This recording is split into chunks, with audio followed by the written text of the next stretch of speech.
So I try to find a good time to film when no one's upstairs, but that's not going to happen, like, ever.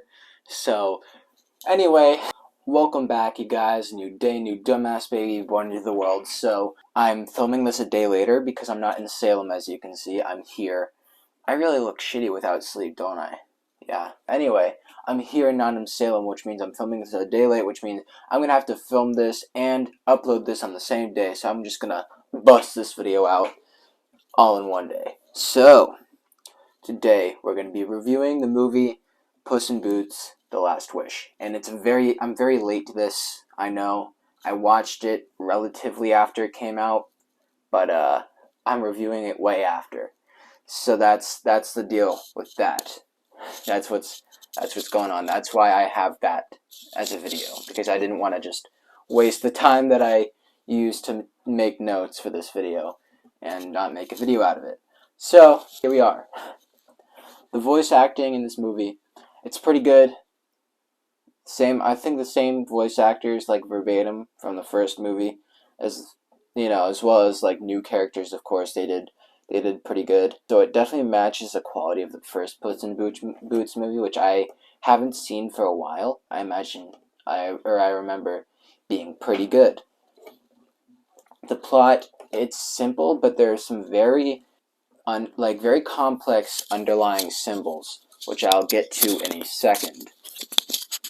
So, the plot is basically Puss in Boots.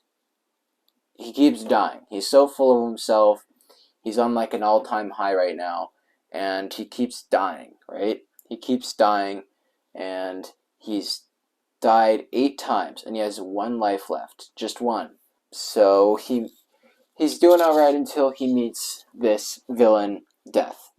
And Death, after learning that he only has 1 life left, Puss in Boots meets Death, and Death kind of shows him that, he's very tough, and there's probably going to be a very likely situation in which he will die. So, it makes it a very high-stakes movie, in my opinion, So, the rating is PG, I'm pretty sure, even though it's probably the most brutal PG movie that's ever been made out there. Like, they literally just, go all out, more than other movies I've seen that are rated higher. So, yeah. The runtime, it's like an hour and a half, about average for an animated movie. The characters in this movie, there's maybe too many, I feel like. I'll get to that later, but there's Jack Horner. There's these villains. Jack Horner, he's like a fat guy who is mean. He's just a dick, honestly. And then after that, there is the bears and the Little Red Riding Hood character, or Goldilocks. Sorry, fuck. And yeah, they're from the fairy tale because it's all in the Shrek universe. They're not as big of dicks as Jack Horner, but they're still pretty big dicks. And then I think that's it besides Death, who is the big bad wolf, also from a fairy tale character. And he's like the main villain. And so here I'm going to get into the symbolism.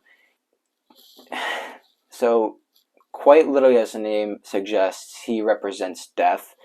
And something happens at the end of the movie, which I'm not going to spoil, where you realize the motives of this villain make so much sense and are so nuanced. I look like I'm high right now. I'm sorry. I need to get more sleep. But yeah, they're so nuanced, and it's for a kids movie. It's very driven towards older audiences as well. They really nailed that part where they made it suitable for all ages, I'd say. Yeah, but the characters are interesting. The very beginning scene is not the best. I'd admit it's a little too childish, but then besides that, the rest of the movie is perfect. So my final score is a 10 out of 10. Pretty good movie. But yeah, you think of a cat to be just a normal cat, but this one is it's on its last life, and It's a really great movie because it plays with the idea of mortality. And I feel like that's a very profound and complex kind of topic.